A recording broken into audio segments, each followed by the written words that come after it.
Reserve, we are strongly committed to achieving the monetary policy goals that Congress has given us: maximum employment and price stability. Since the beginning of the pandemic, we've taken forceful actions to provide relief and stability, to ensure that the recovery will be as strong as possible, and to limit lasting damage to the economy. Today, my colleagues on the FOMC and I reaffirmed our strong forward guidance for interest rates and also provided additional guidance for our asset purchases. Together, these measures will ensure that monetary policy will continue to deliver powerful support to the economy until the recovery is complete. Economic activity has continued to recover from its depressed second quarter level. The substantial reopening of the economy led to a rapid rebound in activity, and real GDP rose at an annual rate of 33% in the third quarter. In recent months, however, the pace of improvement has moderated. Household spending on goods, especially durable goods, has been strong and has moved above its pre-pandemic level. In contrast, spending on services remains low, especially in sectors that typically require people to gather closely, including travel and hospitality. The overall rebound in household spending owes in part to federal stimulus payments and expanded unemployment benefits, which provided essential support to many families and individuals. The housing sector has fully recovered from the downturn, supported in part by low mortgage interest rates. Business investment has also picked up. The recovery has progressed more quickly than generally expected, and forecasts from FOMC participants for economic growth this year have been revised up since our September summary of economic projections. Even so, overall economic activity remains well below its level before the pandemic, and the path ahead remains highly uncertain. In the labor market, more than half of the 22 million jobs that were lost in March and April have been regained, as many people were able to return to work. As with overall economic activity, the pace of improvement in the labor market has moderated. Job growth slowed to 245,000 in November, and while the unemployment rate has continued to decline, it remains elevated at 6.7%. Participation in the labor market remains notably below pre-pandemic levels. Although there has been much progress in the labor market since the spring, we will not lose sight of the millions of Americans who remain out of work. Looking ahead, FOMC participants project the unemployment rate to continue to decline.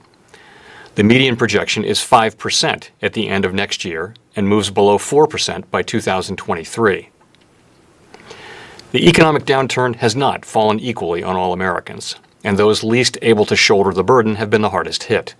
In particular, the high level of joblessness has been especially severe for lower-wage workers in the service sector and for African Americans and Hispanics. The economic dislocation has upended many lives and created great uncertainty about the future. The pandemic has also left a significant imprint on inflation. Following large declines in the spring, consumer prices picked up over the summer, but have leveled out more recently. For those sectors that have been most adversely affected by the pandemic, prices remain particularly soft. Overall, on a 12-month basis, inflation remains below our 2% longer-run objective. The median inflation projection from FOMC participants rises from 1.2% this year to 1.8% next year, and reaches 2% in 2023. As we have emphasized throughout the pandemic, the outlook for the economy is extraordinarily uncertain and will depend in large part on the course of the virus. Recent news on vaccines has been very positive. However, significant challenges and uncertainties remain with regard to the timing, production, and distribution of vaccines, as well as their efficacy across different groups. It remains difficult to assess the timing and scope of the economic implications of these developments. The ongoing surge in new COVID-19 cases, both here in the United States and abroad, is particularly concerning, and the next few months are likely to be very challenging. All of us have a role to play in our nation's response to the pandemic. Following the advice of public health professionals to keep appropriate social distances and to wear masks in public will help get the economy back to full strength. A full economic recovery is unlikely until people are confident that it is safe to re-engage in a broad range of activities. As we previously announced, we are now releasing the entire package of our SEP materials at the same time as our FOMC statement. Included in these materials are 2 new exhibits that show how the balance of participants' assessments of uncertainty and risks have evolved over time. Since the onset of the pandemic, nearly all participants continue to judge the level of uncertainty about the economic outlook as elevated.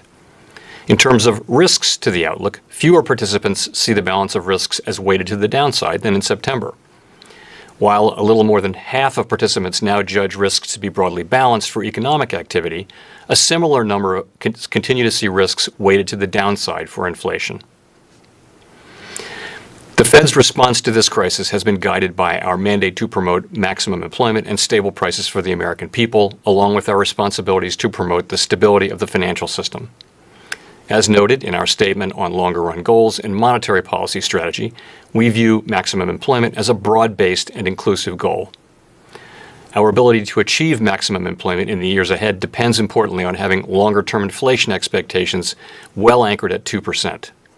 As we reiterated in today's statement, with inflation running persistently below 2%, we will aim to achieve inflation moderately above 2% for some time, so that inflation averages 2% over time and longer-term inflation expectations remain well anchored at 2%. We expect to maintain an accommodative stance of monetary policy until these employment and inflation outcomes are achieved. With regard to interest rates, we continue to expect it will be appropriate to maintain the current 0 to 1/4% target range for the federal funds rate until labor market conditions have reached levels consistent with the committee's assessment of maximum employment, and inflation has risen to 2% and is on track to moderately exceed 2% for some time.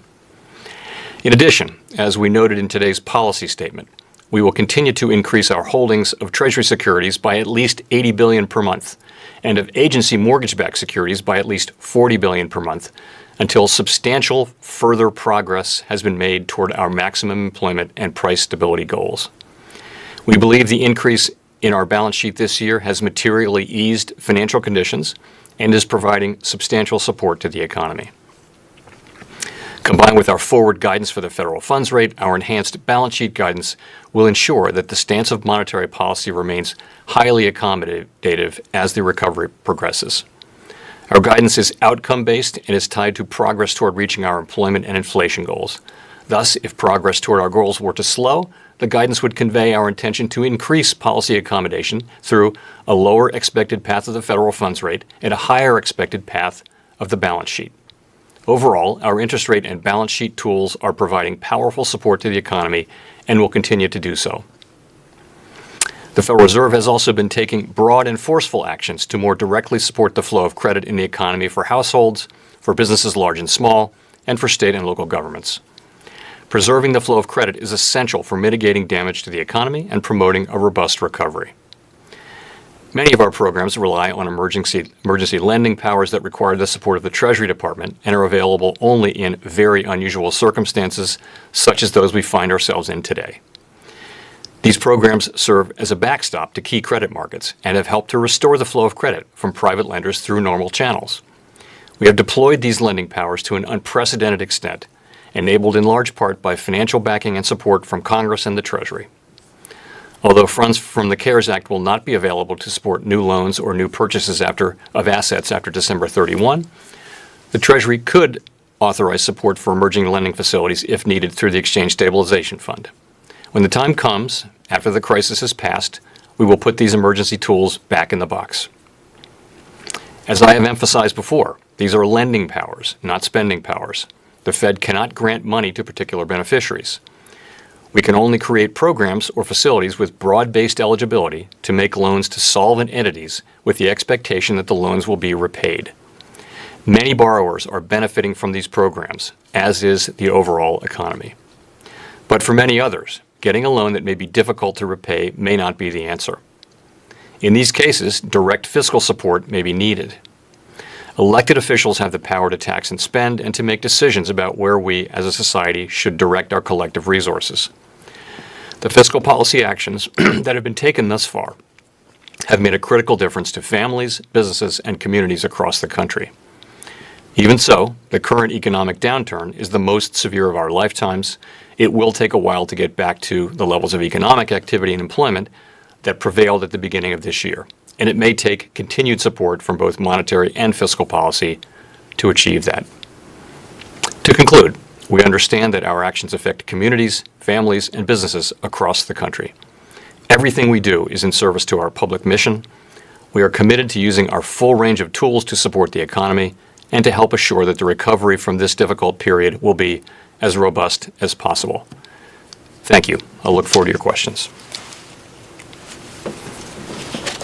Thank you. Rich Miller. Thank you very much, Mr. Chairman. Thank you, Michelle. I wonder if I could start with the SEP. We have unemployment now is at 6.7. The SEP median sees it falling to 5.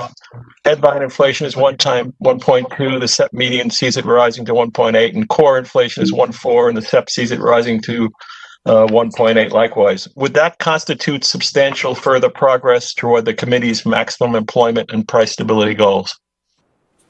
Yes, well, so we're not going to be identifying specific, associating that test with specific numbers at this point. So really the question is, what do we mean by that language? And really the overarching message, Rich, is that our guidance for both interest rates and asset purchases will keep monetary policy accommodative until our maximum employment and price stability goals are achieved, and that's a powerful message. So substantial further progress means what it says. It means we'll be looking for employment to be substantially closer to assessments of its maximum level, and inflation to be substantially closer to our 2% longer run goal before we start making adjustments to our purchases. I would also point out that by increasing our asset holdings, we see ourselves as adding policy accommodation. There will come a time when the economy does not require increasing amounts of policy accommodation, and when that time comes, and that will be uncertain, and it's, in any case is some ways off. So I can't give you an exact set of numbers. We will, of course, as we approach that point, we'll be evaluating that, and when we see ourselves on a path to achieve that goal, then we will say so undoubtedly well in advance of any time when we would actually consider gradually tapering the pace of purchases. Very quickly on that, you mentioned the next couple of months are going to be very challenging, and regarding asset purchases, why not increase the duration of the asset purchases at this time, given what you see as a very challenging period ahead? So, again, I would start with what we actually did at the meeting, which was we provided this guidance about the path of asset purchases, and I just went through what the guidance that we put forward, and so I guess since September we've now adopted a flexible average inflation targeting framework. We have provided rate guidance that is tightly linked to the goals as expressed in that new framework, and now we've done the same for asset purchases. So we've been sort of as the future has become clearer, and as we've absorbed new developments in the medical sphere and also in the economy, we have began to be able to see further. So we've started to be able to provide further important guidance, and we think that the asset purchase guidance is very important. We think that the prior language of in coming months was obviously temporary. This links that guidance, those purchases, to actual substantial further progress toward our mandated goals. We think that's important, and we think that is important to have done. I would just add, though, that we also continue to think that our current policy stance is appropriate. We think it's providing a great deal of support for the economy. Financial conditions are highly accommodative, and we monitor a range of financial condition indexes. There are many of them, and they'll all pretty much tell you that. You can also look at the interest-sensitive parts of the economy, for example, housing, durable sales, vehicle sales. Those parts of the economy are performing very, very well. The parts of the economy that are weak are the service sector businesses that involve close contact. Those are not being held back by financial conditions, but rather by the spread of the virus. And I'll close by just saying we do have the flexibility to provide more accommodation through the channel you mentioned and through other channels. And we recognize that circumstances could shift in a way that warrants our doing that, including by adjusting purchases. We are committed to using our full range of tools to support the U.S. economy to achieve our goals. We will continue to use our tools to support the economy for as long as it takes until the job is well and truly done. No one should doubt that. Thank you. Thank you. Thank you. Nick Timorous. Thank you. Nick Timorous, The Wall Street Journal. Chair Powell, a two-part question. What, if anything, would prompt the Fed to shift Treasury purchases toward the longer end of the curve, as you did with your prior QE programs?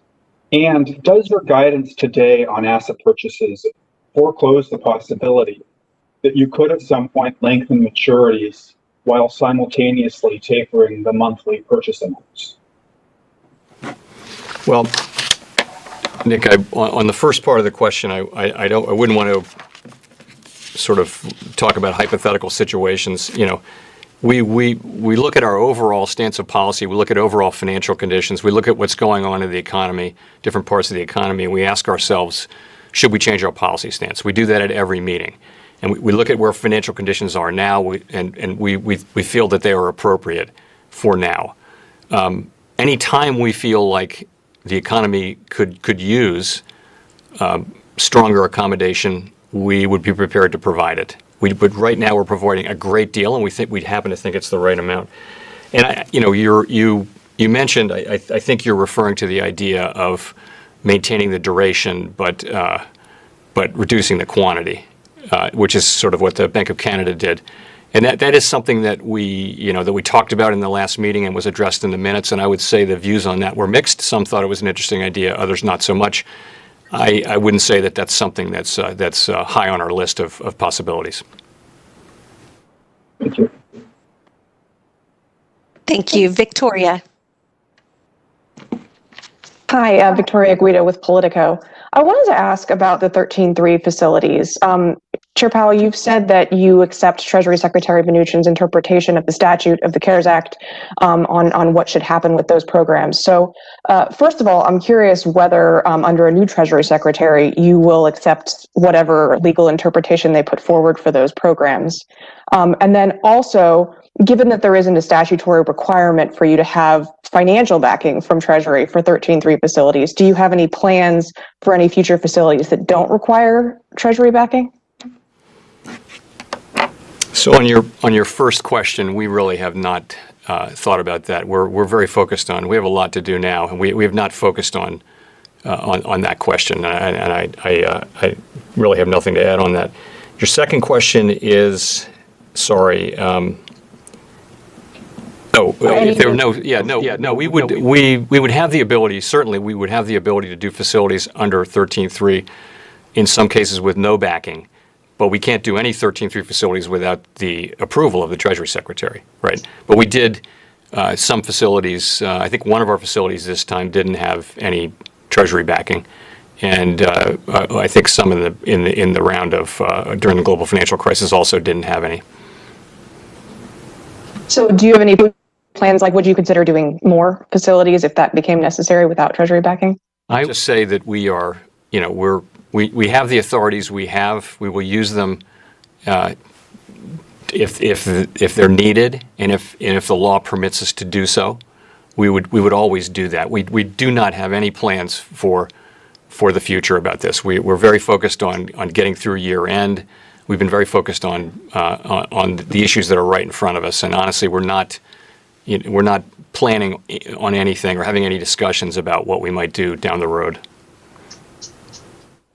Thank you. Thank you. Steve Leisman. Thank you, Mr. Chairman, and Happy New Year. I know how much you enjoy talking about fiscal stimulus, so let me ask you directly about fiscal stimulus.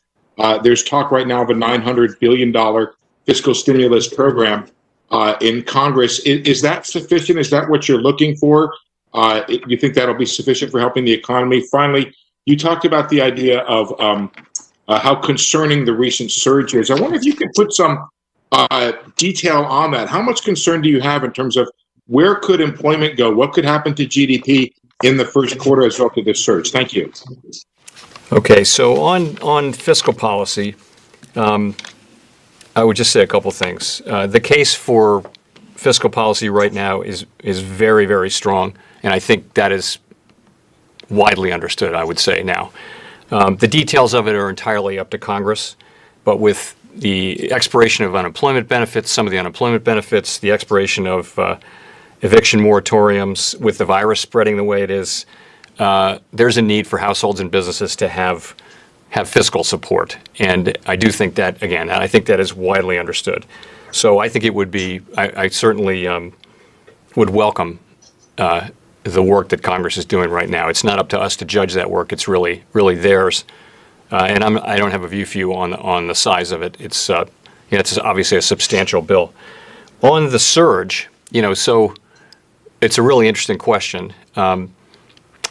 We have, and others too, have consistently expected there to be more economic, that cases would hold, growth in cases would hold back the economy more than it actually has. So we've overestimated the effects on the economy of these spikes we've been having. Now this spike is so much larger that I think forecasters generally do think that that this will have an effect on suppressing activity, particularly activity that involves people getting together in bars and restaurants, on airplanes and hotels and things like that. And you're starting to see that in the high frequency data. You're now beginning to see that show up, and I think this is the case numbers are so high and so widespread across the country that seems like it must happen. Now, how big will it be? We don't really know. There are a lot of estimates. The general expectation is you're seeing some slowing now, and you'll see the first quarter could well be. What we said is that coming months are going to be challenging. The first quarter will certainly show significant effects from this. At the same time, people are getting vaccinated now. They're getting vaccinated, and by the end of the first quarter, into the second quarter, you're going to be seeing significant numbers of people vaccinated. And so then how will that play into economic activity? Again, we don't have any experience with this. You have to think that sometime in the middle of next year, you will see people feeling comfortable going out and engaging in a broader range of activities. And some people will be probably quick to do that. Some are doing it now without a vaccine, right, in many parts of the country. So nonetheless, my expectation, and I think many people have the expectation, that the second half of next year the economy should be performing strongly. We should be, we should be getting people back to work. Businesses should be reopening and that kind of thing. The issue is more the next 4 or 5 months, getting through the next 4, 5, 6 months. That is key, and clearly there's going to be need for help there, and my sense and hope is that we'll be getting that. Thank you. Gina Smialek. Hi, Chair Powell. Thank you for taking our questions. I was wondering if you could talk a little bit about house prices. They were mentioned in the most recent minutes as, potentially a valuation concern, especially as it related to your mortgage-backed security purchases. And you mentioned earlier today that the housing market looks more or less fully healed. And so I guess I wonder, are you worried about valuation pressures there? And if so, what can the Fed do to contain those? We monitor basically just about every asset price in the economy, and housing prices are something that we've been monitoring. And you see them moving up. You see very high demand. This is the housing market that people have been expecting since 2010, and then not many when the pandemic hit thought, oh, this is what will produce that housing market, but it has. Now, I would say from a financial stability standpoint, housing prices are not of a level of concern right now. That's just reflective of a lot of demand, and builders are going to bring forth supply. There's also a sense that some of this may be pent up demand from when the economy was closed, which would imply that once that demand is met, that the real level of demand will be more manageable. So it's a healthy economy now. We met recently with a bunch of home builders, and many of them in the business 30, 40 years, so they'd never seen the likes of it. But no, housing prices themselves are not a financial stability concern at the moment. We will watch that carefully, but in the near term, I wouldn't think that that's an issue that we'd be concerned about. Thank you. Edward Lawrence.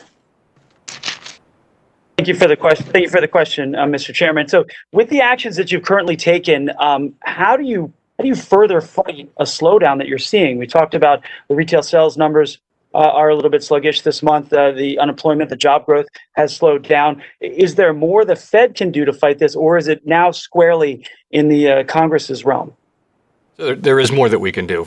Certainly, we can expand our asset purchase programs. We can focus them more on the longer end. There are a number of options we would have to provide more support to the economy. I would say, though, that in the near term, the help that people need isn't just from low interest rates that stimulates demand over time and works with long and variable lags. It's really support. As we've talked about this as all of these government policies trying to work together to create a bridge across this chasm, economic chasm that was created by the pandemic. And for many Americans, that bridge is there, and they're across it. But there's a group for which they don't have a bridge yet, and that's who we're talking about here. It's the 10 million people who lost their jobs. It's people who may lose their homes.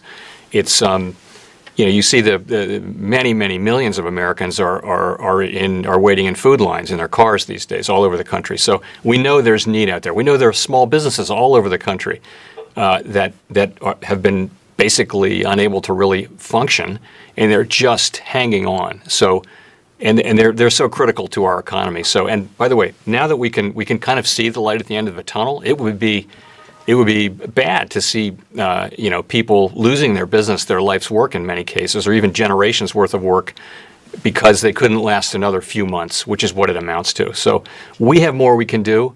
And I think more the issue is we're going to need to continue to provide support to this economy for quite a period of time, because the economy will be growing in expectation, should be growing at a fairly healthy clip by the second half of next year. But it's going to be a while before we really are back to the levels of labor market, the sort of conditions in the labor market that we had in early this year and for much of the last couple of years. So that's how I think about it.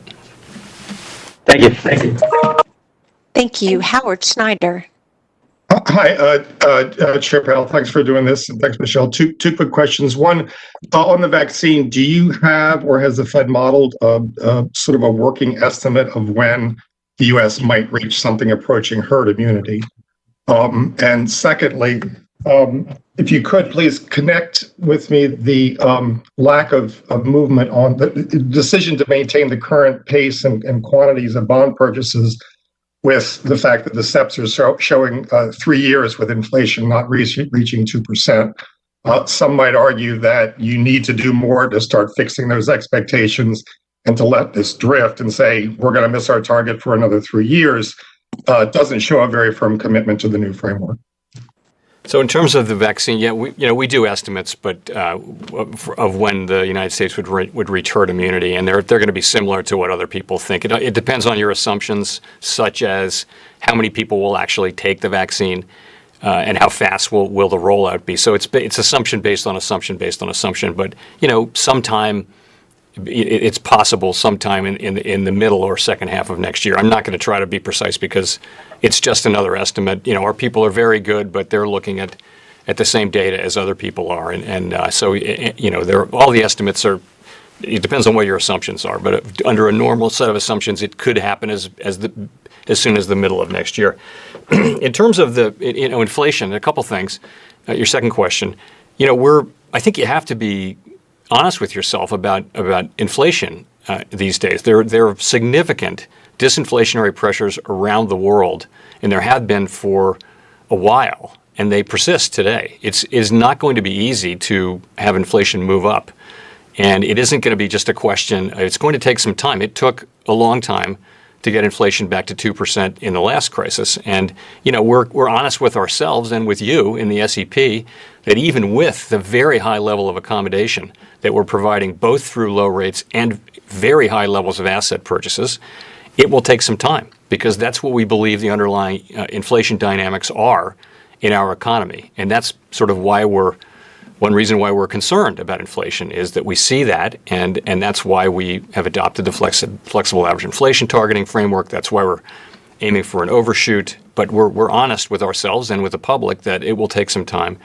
get there. In terms of, would it really speed it up a lot to move asset purchases? I don't think that would really be. I think it's going to take a long time, however you do it. And, we've been having very long expansions since in the last several decades because inflation has not, the old model was inflation would come along and the Fed would tighten and we'd have a recession. Now, inflation has been low, and we haven't had that dynamic, and the result has been 3 of the 4 longest expansions in modern history, in recorded history. So, we're thinking this could be another long expansion, and that will keep what we're saying is we're going to keep policy highly accommodative until the expansion is well down the tracks, and we're not going to preemptively raise rates until we see inflation actually reaching 2% and being on track to exceed 2%. That's a very strong commitment, and we think that's the right place to be. Thank you. Thank you. Chris Rugaber. I'm sorry, Mr. Chair. I'm just going to add, markets have actually found this fairly credible. If you look at inflation compensation and at the survey measures of when the Fed will lift off, everything has moved. There have been significant movements since we announced the framework in the direction that is consistent with the framework being credible to market participants. So I don't think it's something that I'm actually pleased by the reception it's gotten in markets, and markets have moved in ways that suggest it is credible.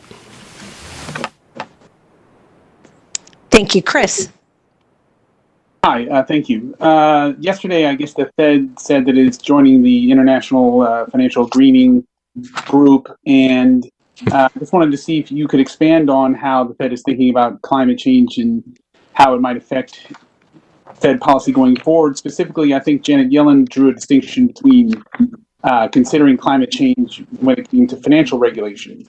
But how do you see that also potentially affecting monetary policy? Obviously, there have been criticisms of the Fed for buying bonds of oil and gas companies. But leaving that specific case aside, is there any way that climate change considerations could affect monetary policy going forward? So you're talking about the Network for Greening the Financial System, which we joined this week, and I'll just say a couple things about that. So first, I'll just start by saying that we're going to move carefully and thoughtfully on developing an understanding of how climate change affects our work, including the areas you mentioned. We're going to do so with a great deal of engagement with all of our external constituencies, including the public and their elected representatives who are charged with our oversight. We'll do it with great transparency. Remember that we are a non-political agency whose goals and authorities to achieve those goals are set by Congress.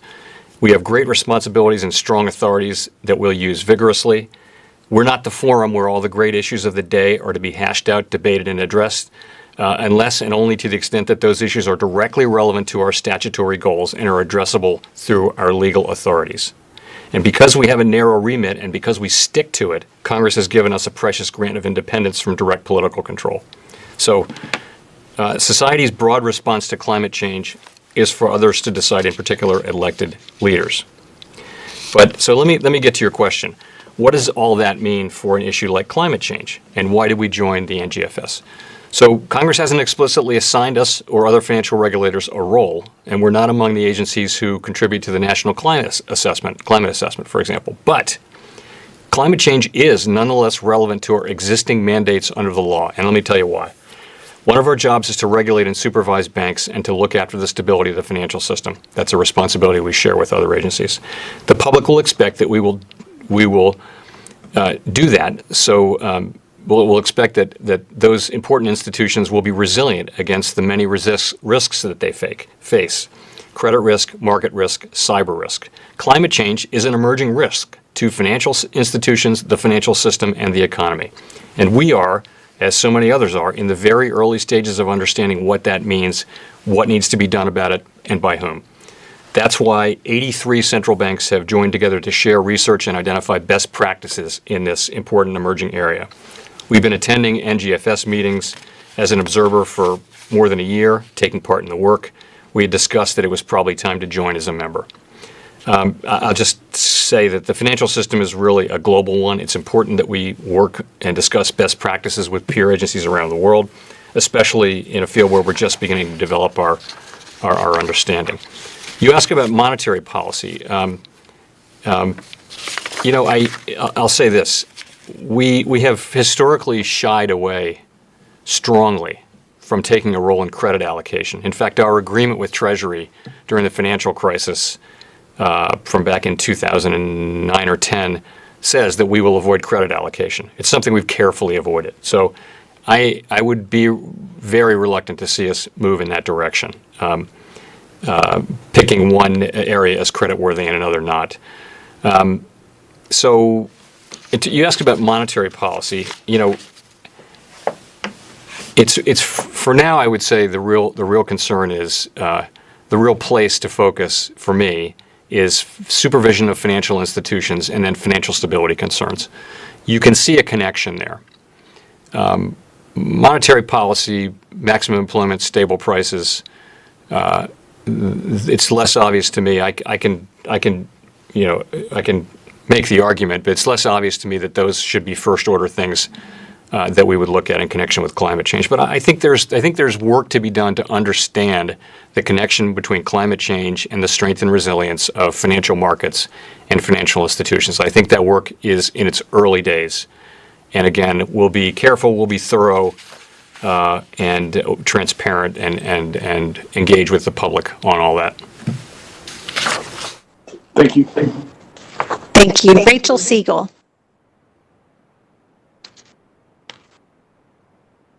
Hi, Chair Powell. Thanks very much for taking my question, and thank you, Michelle. I wanted to ask specifically about state and local aid.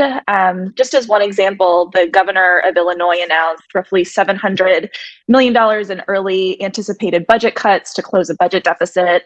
And the latest bipartisan stimulus proposal that's being debated this week seems to be leaving out state and local aid at this point.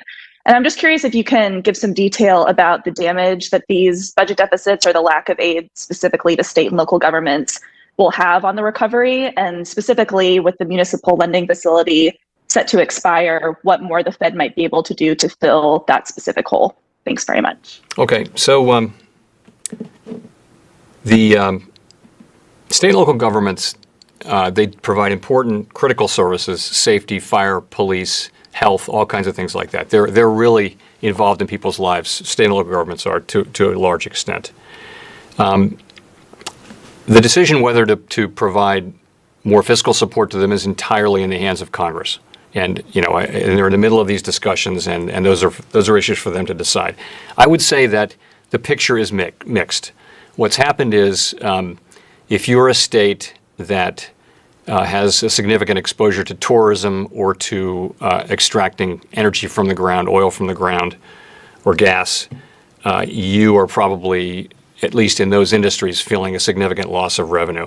A number of other states have been surprised on the upside, and that's because goods sales, for example, property taxes don't move much year to year. The kind of sales taxes on goods sales have been very high. Income has been more or less replaced by the CARES Act, fully replaced, more than in many cases. So the concerns that we had at the very beginning of really serious, deep shortfalls and massive budget cuts on the part of state and local governments have not yet occurred. What we're seeing is that it's different state to state, and some states are having significant difficulties, others not so much. The real concern, though, that still emerges is state and local governments are very large employers, and one of the largest. And so far, since the pandemic began, employment has dropped by 1.3 million of state and local. So it's a very large number of people to be out of work from just that one source. It's actually significantly more than lost their jobs during the global financial crisis. So that is a significant part of that group is in education. So when the schools reopen, a significant part of that 1.3 million would go back to work. Nonetheless, it's a concern. We're watching carefully to understand why that many people have been let go and what really are the sources. So we're monitoring it carefully, and it's a mixed picture. And I just have to leave the question of what to do with fiscal policy on this to Congress. Thank you. James Politi. Thank you, Michelle, and thank you, Chair Powell. You and the Fed have consistently said that the Fed was ready to provide the economy with more monetary support if needed, and really stressed to policymakers generally that the dangers of not doing enough outweigh the risks of doing too much in a situation where there's so much suffering in the economy. The guidance today sort of cements asset purchases for a longer period of time, but is not a big new easing step. Why was now, with the short-term outlook deteriorating due to the new coronavirus surges, not the moment for a big new easing step? And is it because of the medium-term outlook improving, or is it because the Fed just doesn't have the capacity to sort of build that bridge over the next 4 to 5 months for the people who are struggling? Right. So I could go back, James, to what I said earlier, which is this is a very, very large asset purchase program. It's providing a tremendous amount of support for the economy. If you look at the interest-sensitive parts of the economy, they're performing very well.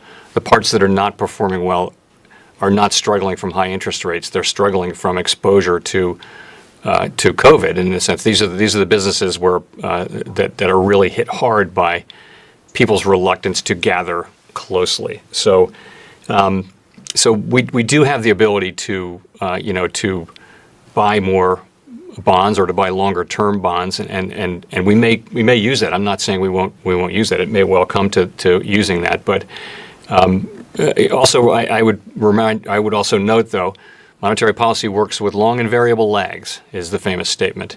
So we think that the big effects from monetary policy are months and months into the future. So this looks like it looks like a time when what is really needed is fiscal policy, and that's why it is a very positive thing that we're getting that. So we remain open to doing to either increasing the size of our asset purchases, if that turns out to be appropriate, or to just moving the maturities, moving to buying longer maturities, because that also increases accommodation by taking more duration risk out of the market. But we think our current stance is appropriate, and we think that our guidance on asset purchases today will also provide support to the economy over time. Again, what we've done is we've laid out a path whereby we're going to keep monetary policy highly accommodative for a long time, really until we reach very close to our goals, which is not really the way it's been done in the past. So that's providing significant support for the economy now.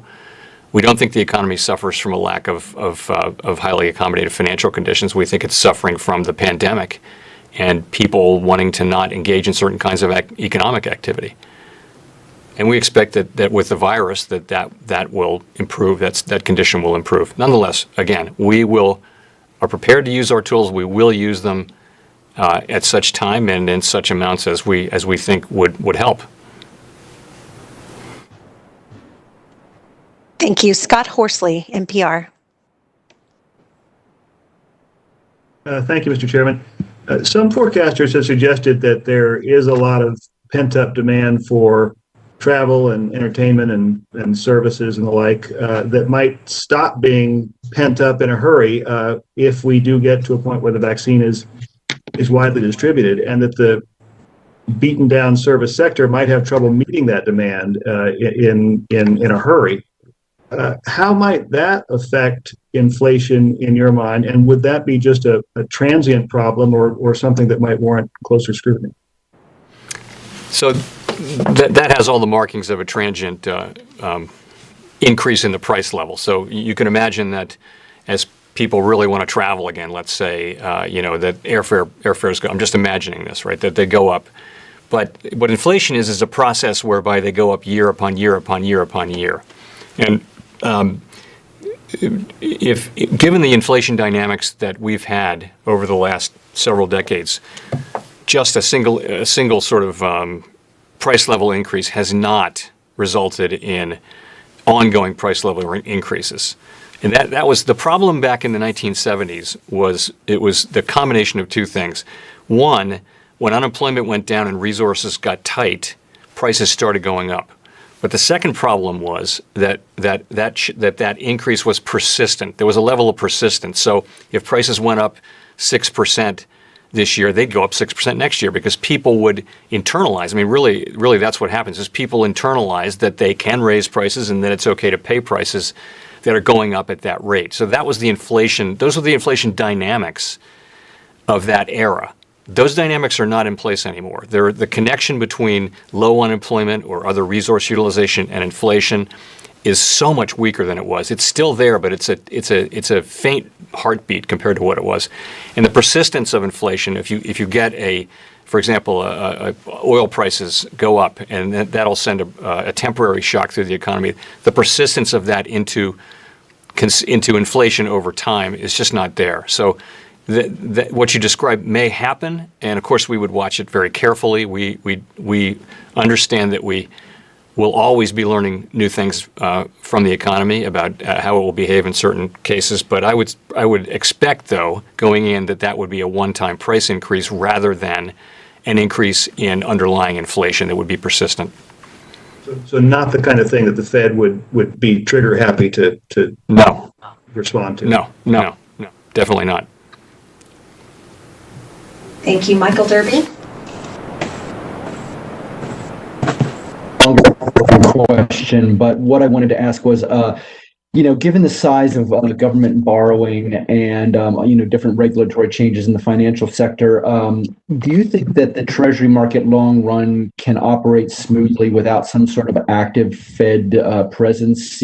Buying Treasury debt. I'm referring back to a point that was made about Randall Quarles. He had some questions about it, so I wanted to know where you stood on that issue. Right. So you were breaking up a little. I think I got the sense of it, though. Okay. Yeah, I don't think it's at all a foregone conclusion that there needs to be a permanent Fed presence, and we certainly don't. That's not something we're planning on or intending. Right now, we're buying assets because it's a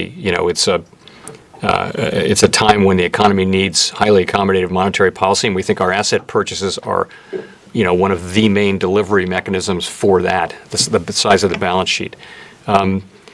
There's lots of demand for U.S. Treasury paper from all over the world. And I think we need to be thoughtful about the structure of the Treasury market and look at ways to make sure that the capacity is there for it to be handled by the private sector. And there's quite a lot of work going on that front. But I don't presume at all that this is something that needs to be where the Fed needs to be in there at all. I would think that this should be handled by the private sector and can be. Institutions need to be able to hold this paper, and there may be a central clearing angle that would net a lot of risk. That's yet to be proven. There are a lot of things that are being looked at right now. Thank you. Hannah Lang. Hi. Thanks so much for taking our questions. As you know, the pandemic has really disproportionately impacted small and medium-sized businesses, and the Fed launched a few efforts this year through its 13.3 programs to reach out to those companies. But considering that some of those programs are ending, is there anything else that the Fed's actions can do to provide support to those companies, or is that solely Congress's domain? I think the main thing that those companies need is a robust recovery, a strong, robust recovery. And so we contribute to that through highly accommodative monetary policy, through accommodative financial conditions that are supporting economic activity. Health authorities are contributing to that through management of the spread of the virus, and now through vaccines and the delivery of those vaccines. And Congress contributes to that by helping them make it through this very difficult time. And I think my understanding is that there's support for small businesses in what's being discussed on Capitol Hill. I would certainly think that would be something well worth looking at. Thank you. Paul LaMonica. Hi, Chair Powell. Hi, Chair Powell. I was wondering if you've had any conversations yet with any members of the incoming Biden administration, particularly Janet Yellen, who obviously you can share some similar experience in running the Fed. So just curious to get your thoughts on how the relationship with Treasury and the new administration might differ than the past couple of years. So, we've had, and I've had sort of the typical meetings with the transition team for Treasury. They've met with quite a lot of people at our agency and other agencies, and really it's about learning what we do. I really have only spoken to former Chair Yellen to congratulate her on being nominated, and just to say that I look forward to working with her. I did work very closely with her for 5 years before she left, and have stayed in touch, So I did that, but I have not discussed, policy with her, and I'm not going to do that until she's confirmed. Great. Thank you. Jeff Cox. Yes, Chair, thank you for taking the question. You've been asked this question before in various forums. I'm going to try it a little bit differently now. The equity market and the bond market seem to be telling two different stories about where things are heading. We continue this on the stock market. Bond yields remain very low. Does that concern you at all? And are you getting any more concerned about asset valuations in light of the highly accommodative Fed policies? You were breaking up, but I think I got that. I think I got it. So, financial stability. We look at a broad range of things. We actually have a framework so that we can, evaluate changes in financial stability over time, and so that the public can evaluate whether we're doing a good job at it. So what do we look at? Asset prices is one thing that we look at, and we published a report a few weeks ago on that. Maybe it was a month or so ago. Anyway. And I think you'll find a mixed bag there. It depends with equities. It depends on whether you're looking at PEs or whether you're looking at the premium over the risk-free return.